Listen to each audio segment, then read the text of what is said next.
ainda de pé, peço que os irmãos abram rapidamente a palavra de Deus no livro de Êxodo, capítulo 14. Nós vamos ler do 15 até o 25. Até o 26, né? Êxodo, capítulo 14, do 15 até o 26. E aproveitando a oportunidade, irmãos, fui ontem com os jovens, foi uma bênção ontem assistir o filme Os 10 Mandamentos, recomendo. Eu já ia pregar sobre o Êxodo, sobre a passagem do povo ali. Quando eu assisti o filme, foi a confirmação de Deus mesmo. Mudou um pouco a minha mensagem, mas é sobre isso que eu queria falar. E eu aconselho os irmãos a assistirem, vai edificar a vida dos irmãos. Vamos ler. Diz assim a palavra do Senhor. Então disse o Senhor a Moisés: por que clamas a mim?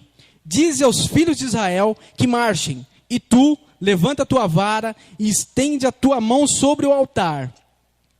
E fende-o para que os filhos de Israel passem pelo meio do mar em seco. E eis que endurecerei o coração dos egípcios para que entrem nele atrás deles, e eu serei glorificado em Faraó, e em todo o seu exército, nos seus carros e nos seus cavaleiros. E os egípcios saberão que eu sou o Senhor, quando for glorificado em Faraó, nos seus carros e nos seus cavaleiros. E o anjo de Deus que ia diante do exército de Israel se retirou e ia atrás deles. Também a coluna de nuvem se retirou de diante deles e se pôs atrás deles. E ia entre o campo dos egípcios e o campo de Israel, e a nuvem era escuridade ou escuro para aqueles. E para estes esclarecia a noite, de maneira que em toda a noite não chegou um ao outro. Então Moisés estendeu a sua mão sobre o mar, e o Senhor fez retirar o mar por um forte vento oriental toda aquela noite.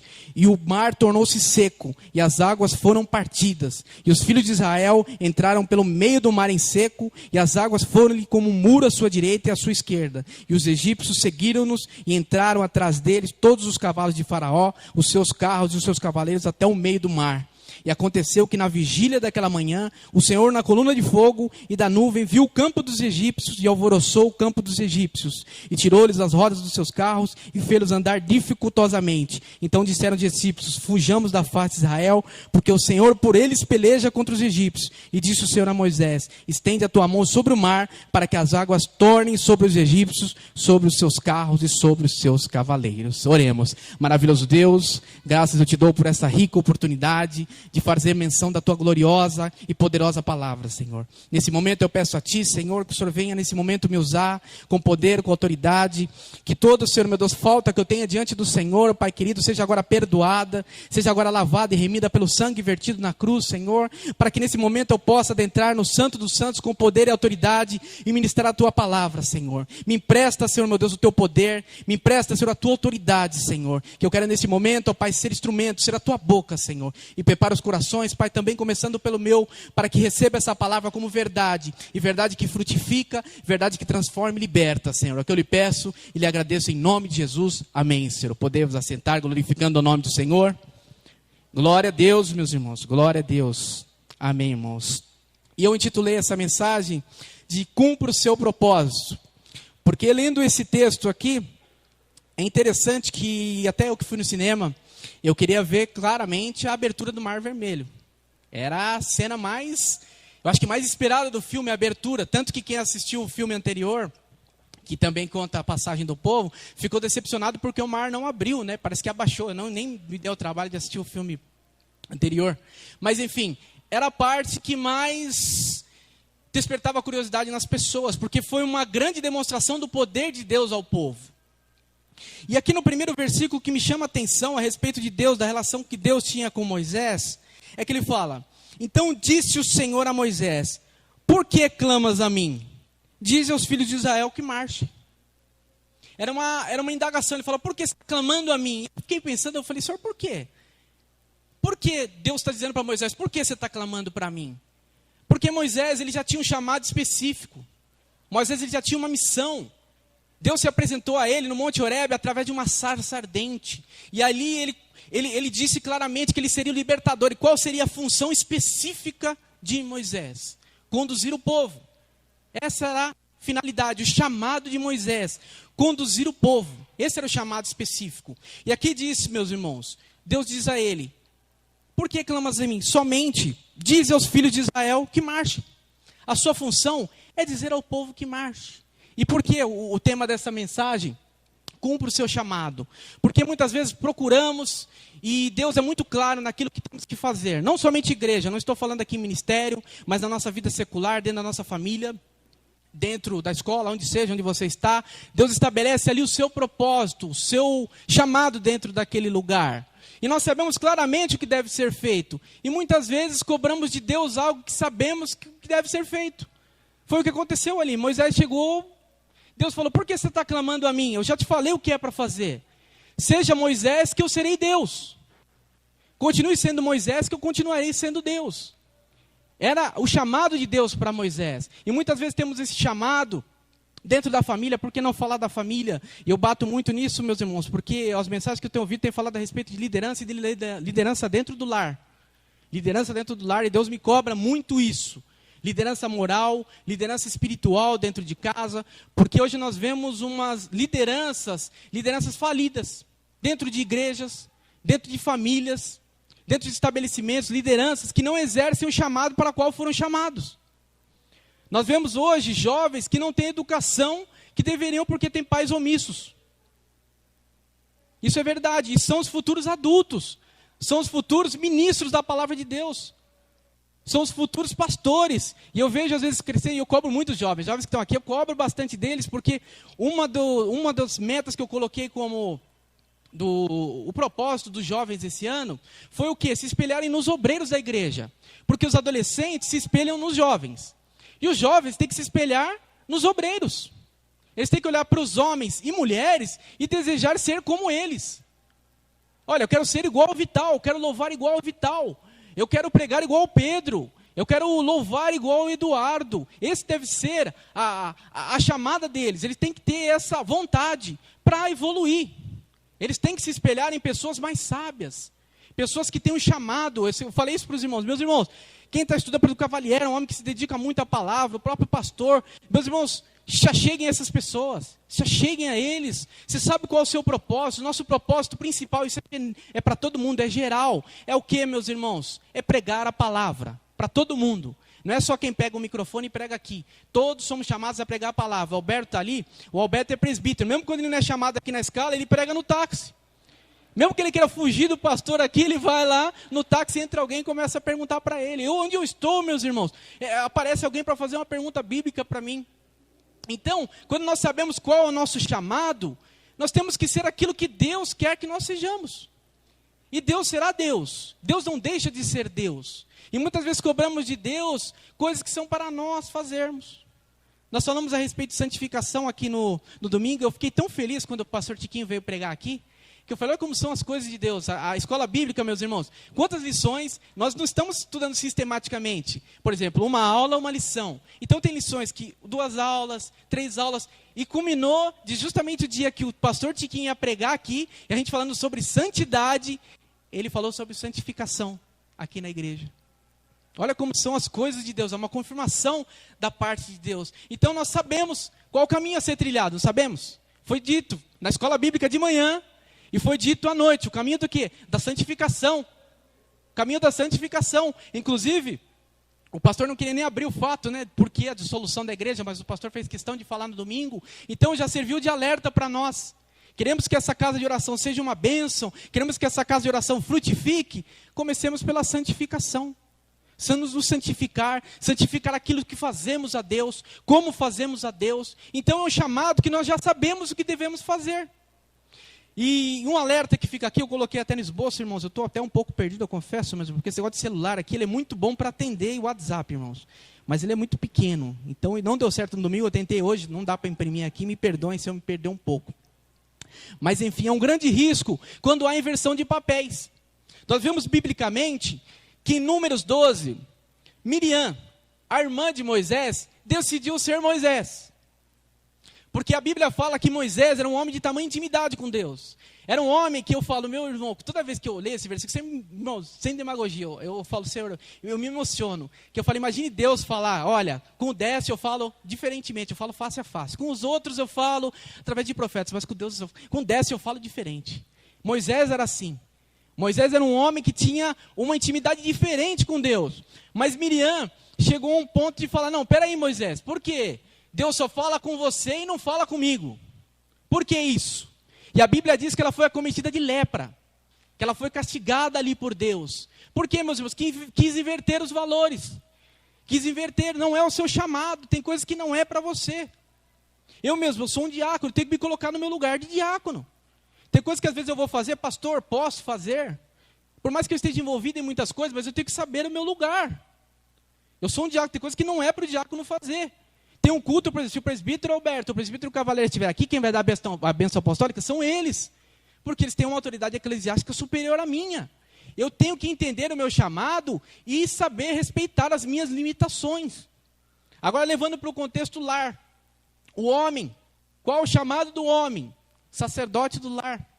Todo homem é o Moisés. Todo homem recebe o chamado do Moisés. Todo homem é o Moisés, só falta o cajado e a barba grande. Mas todos recebem o chamado de Moisés, que é quê? Conduzir a sua família à terra prometida, que é a salvação.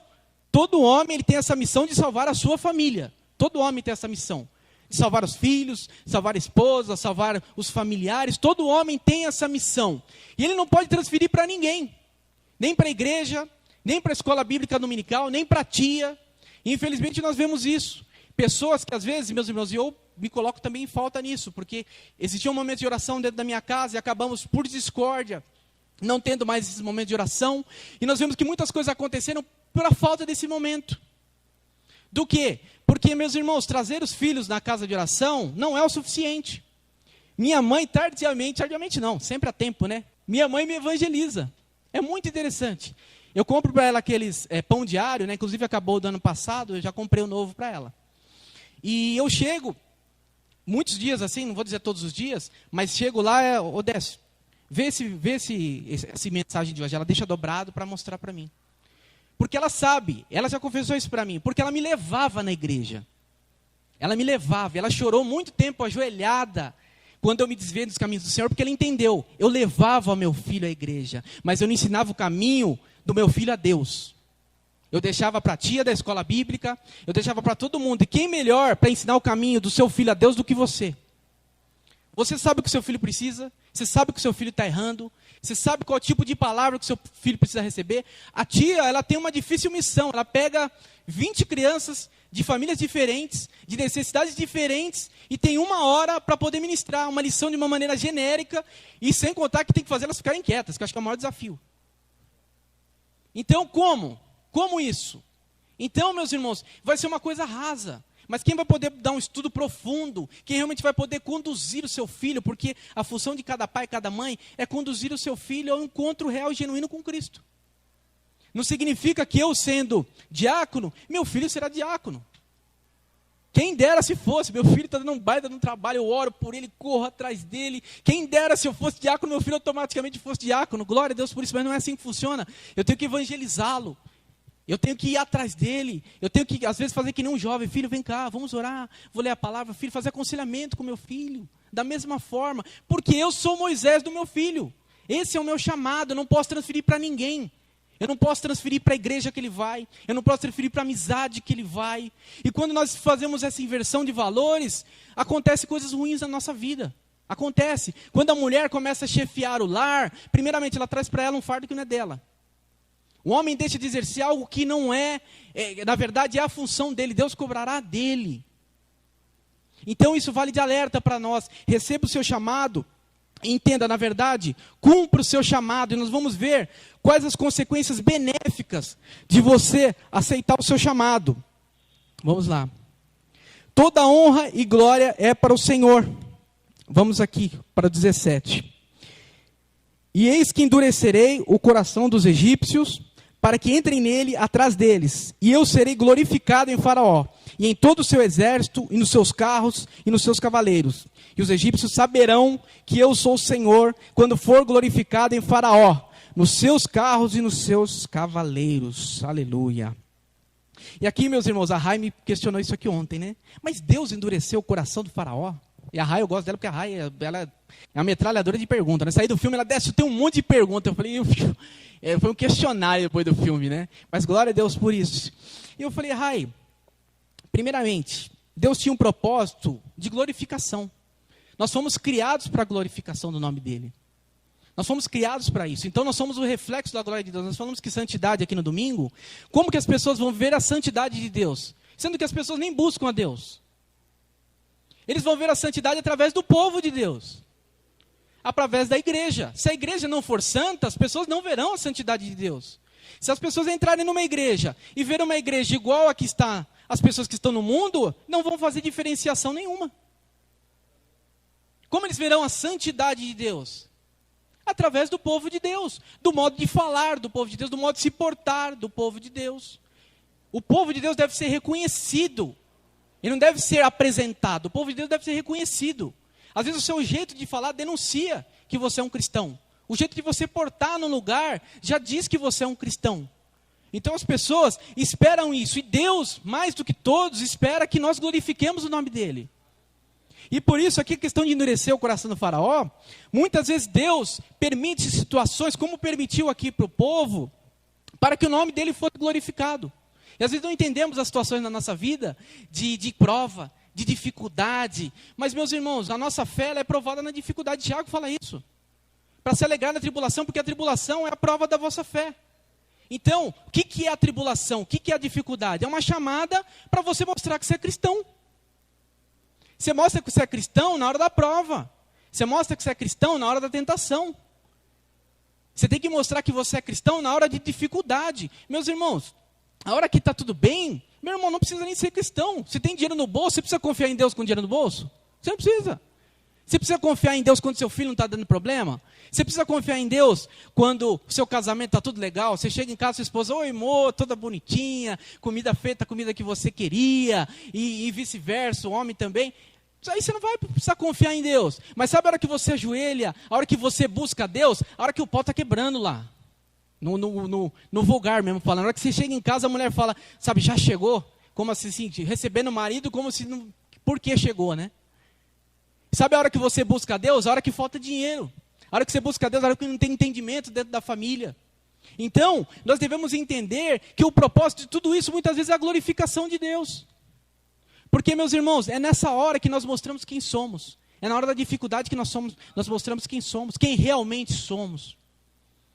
Então, a partir do momento que acontecem situações difíceis, como aconteceu aqui com o povo, havia um propósito de Deus, para o nome dele ser glorificado. Deus queria que a igreja dele, Deus propôs isso para a igreja. Nós fomos colocados num mundo totalmente injusto. Nós fomos colocados no mundo, a Bíblia nos fala que nós seríamos perseguidos, que nós teríamos muitas aflições. A Bíblia diz, inclusive, que muitas são as aflições do justo. Fala o quê? Meu irmão, você quer ser justo, você quer andar certo aqui, você vai passar mal. Você vai passar mal. Se você tentar ser honesto, eu vou contar um episódio simples. As coisas vão acontecendo de uma maneira, eu estou desempregado, fui dar entrada no seguro-desemprego, né? Aí eu não sabia, 15 anos trabalhando, fazia tempo que eu não mexia com isso, eu não sabia de todo o processo. Cheguei na Caixa Econômica, falei, como é que eu faço? A moça pegou, olhou meu RG e minha carteira falou, ambos estão vencidos. Eu nem sabia que a RG tinha vencimento. Ambos estão vencidos. Aí eu falei, meu Deus, e agora, né? Você tem que ir lá no Poupa Tempo. Fui lá no Poupa Tempo. Cheguei lá, R$150 os dois documentos. Só que quando fui lá fazer os documentos, o trâmite, precisava de xerox, só que, meu irmão, estava uma chuva tremenda lá fora e não tem máquina de xerox lá dentro. Não tem. Aí o que aconteceu? O rapaz chegou para mim, muito legal, que ele até cochichou assim, ele chegou e falou, ó irmão, tá maior chuva lá fora, faz o seguinte, fala que você não tá com o seu RG. Aí eu fiquei quieto, né, irmão? Fiquei quieto, tal, peguei, aí nisso pediram para mim aguardar num outro lugar.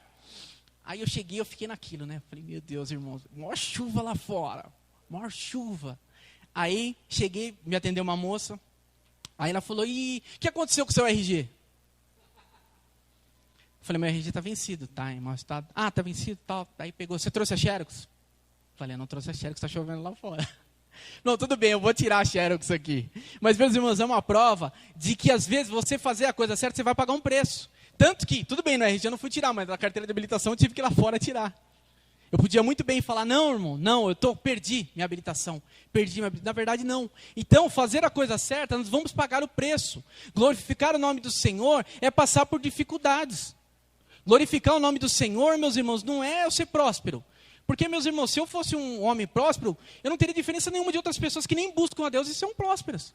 Silvio Santos, nós vemos Bill Gates, mesmo o Eike Batista, no dia que ele já faliu, né? Mas enfim, outros homens, e grandes empresários, que não são cristãos também, nem professam nenhum tipo de religião, mas são prósperos financeiramente. Isso não é prova de ser cristão, isso não é prova da glória de Deus na vida de ninguém. Mas sabe o que glorifica a Deus, meus irmãos? É quando você está naquela dificuldade, é quando a casa está caindo, você está honrando e glorificando o nome do Senhor. É isso que as pessoas veem, a paz que ninguém tem. Aquela paz que, meus irmãos, eu já passei por situações na minha vida, que todo mundo falando, meu irmão, era para você ter matado um. Eu estava ali, meu irmão, glória a Deus. E hoje eu vejo situações, hoje olhando de uma outra forma, eu falo, Senhor, não era eu, era o Senhor na minha vida. Mas isso glorificou o nome do Senhor. E é uma situação que faz tempo que eu não faço menção, mas, para os irmãos terem uma ideia, quando eu me machuquei, a lesão que eu tive era bem grave, né? Para quem joga futebol é bem grave. O tendão de Aquiles. Aí, as pessoas que jogavam comigo foram me visitar. E a cara que as pessoas faziam, nossa, você rompeu o tendão de Aquiles. Eu olhava aquele monte de ponto, né, no meu tornozelo. Nossa, mas isso aí... E viu a alegria que eu estava, porque, meus irmãos, eu vi o livramento que Deus me deu. Meu irmão, eu não senti dor nenhuma. É uma lesão que eles falam que a pessoa rola de dor no chão. Eu simplesmente corri, escutei, como se fosse uma corda estourando. Aí, meu pé está estranho, meu pé estava mole, assim, sem controle. Eu fui andando para casa, dormi, no outro dia fui de ônibus, aí o médico falou, você é maluco, isso é um elástico, isso aí às vezes, questão de horas ele sobe, precisa abrir a panturrilha toda, o seu não subiu 1 centímetro. Então eu vi todo o cuidado de Deus dentro daquela situação, o nome do Senhor foi glorificado através de uma dificuldade na minha vida. E lá eu tive a oportunidade, meus irmãos, de ser usado para curar uma pessoa, coisa que eu nunca busquei. Eu nunca busquei, Senhor, eu quero, através das minhas mãos, ou de uma oração minha, uma pessoa ser curada. Eu fui usado para curar uma pessoa ali dentro. E eu ainda falei, Senhor, se foi para curar aquela pessoa que tinha um problema tremendo, valeu a pena. Valeu a pena, porque eu já sei que o futebol era o maior impedimento de estar na casa do Senhor. Futebol e corrida, eu vivia para isso. Eu vivia para isso.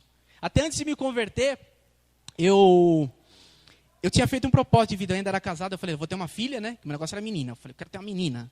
Ter uma filha, ano que vem, eu queria já até escolher o sexo da menina. Eu vou ter uma filha e vou voltar à equipe de corrida da empresa. Só que as corridas, quem corre sabe que a maioria das corridas são no domingo e domingo de manhã.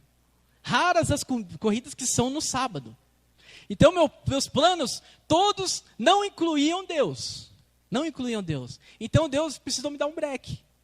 Deus precisou usar das dificuldades para que o nome dele fosse glorificado. E muitas pessoas que me viam antigamente, me veem hoje e falam, é outra pessoa. E é Deus. Não é do Décio, é Deus. Não é a honra e glória, não é minha, é de Deus. Então, as dificuldades, Deus às vezes permite esse endurecimento. Para quê, meus irmãos? As dificuldades, para que o nome do Senhor seja glorificado. Amém?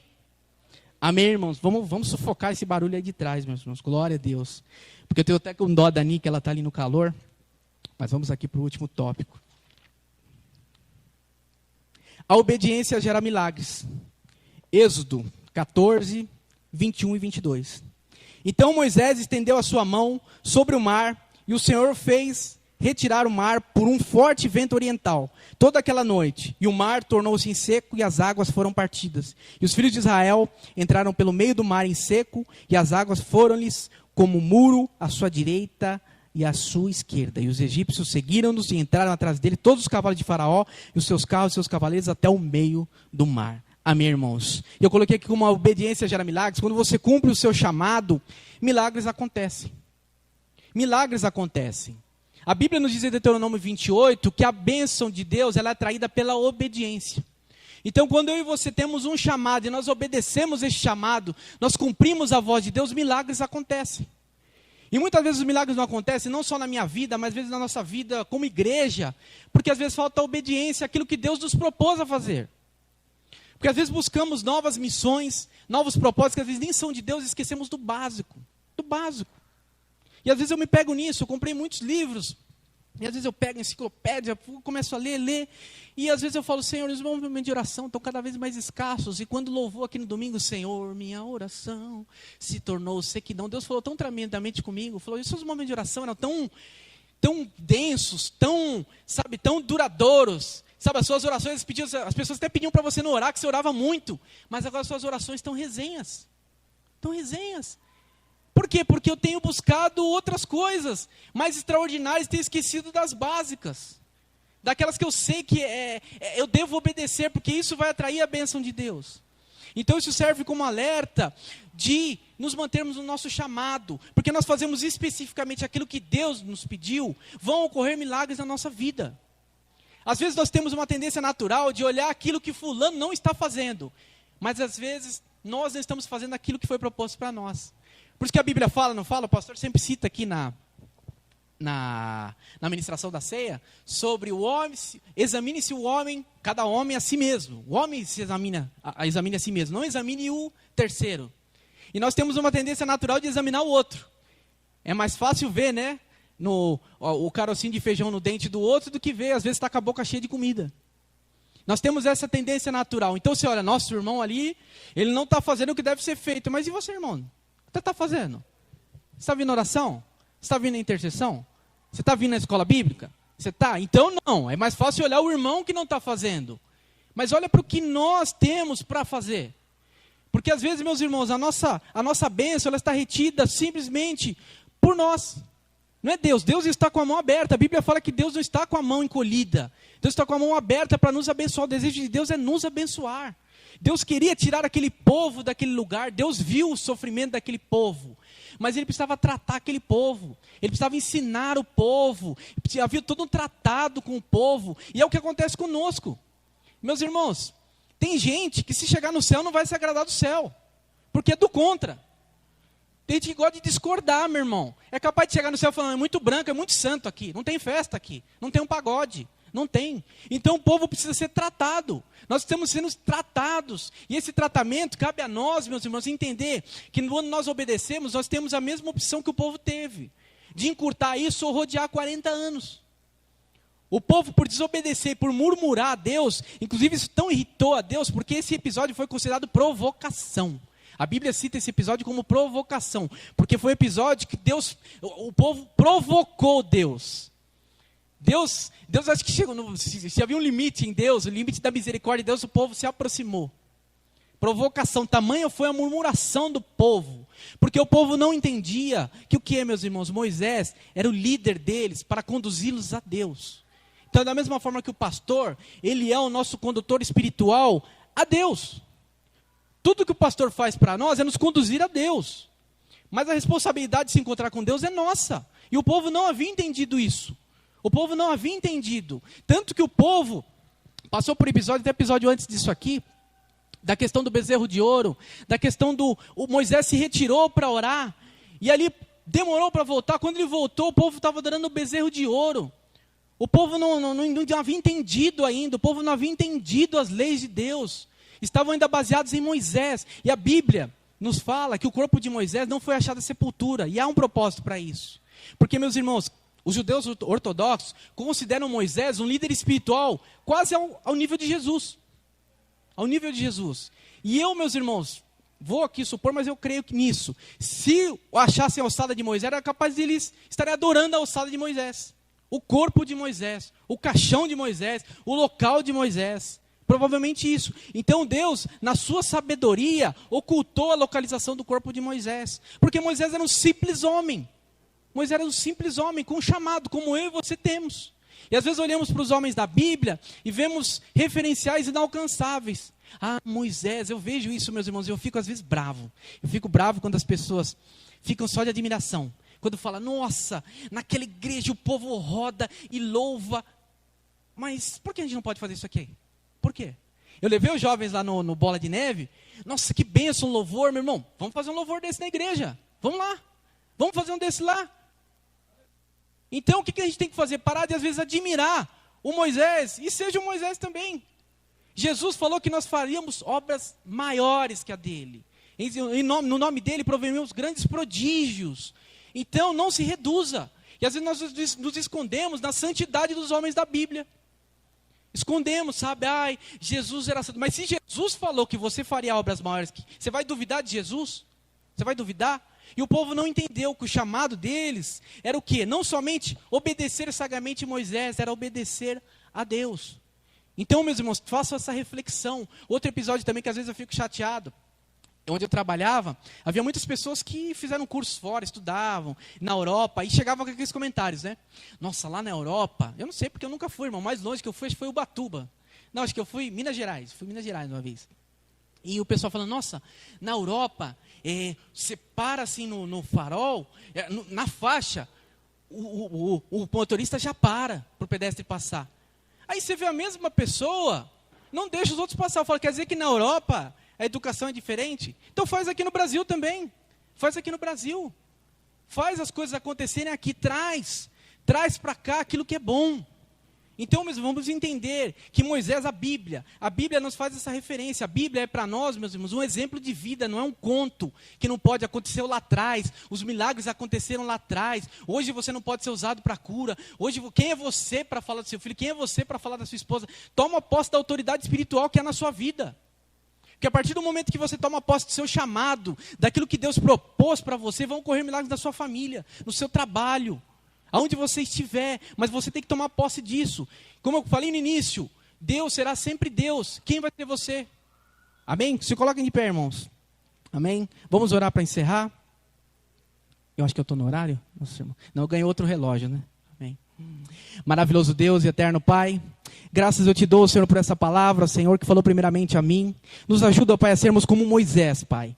Que não venhamos olhar para Moisés como um símbolo, Pai, algo inalcançável, porque o Senhor nos dá isso através do Espírito Santo, o poder de sermos condutores do nosso lar, condutores, ó Pai, da nossa família, do nosso ministério, meu Pai, ao sucesso. Então nos ajuda, ó Pai, a não transferir essa responsabilidade para outros, que venhamos, ó Pai, nos apegar, meu Pai, tomar posse realmente do chamado, sermos fiéis, entendermos, ó Pai, que esse chamado é para glorificar o Teu nome, não é o nosso nome, Senhor. Então nos ajuda, Espírito Santo, nos enche da Tua presença, nos ajuda a submeter-nos, ó Pai, ao Teu chamado, aquilo que o Senhor propôs a nós, não olharmos o chamado dos outros, não ficarmos admirando, Senhor, meu Deus, os outros, e sim, meu Pai querido, trazer aquilo que é bom para dentro de nós, Pai, nos ajuda, Pai, e que essa bênção, meu Pai, e que essa prosperidade, Senhor, venha promover milagres, ó Pai, não para a nossa honra, Pai, mas sim para a Tua honra e glória, Pai. Nos ajuda, ó Pai, é o que lhe pedimos e lhe agradecemos em nome do Teu amado Filho Jesus Cristo, amém, Senhor, glória a Deus.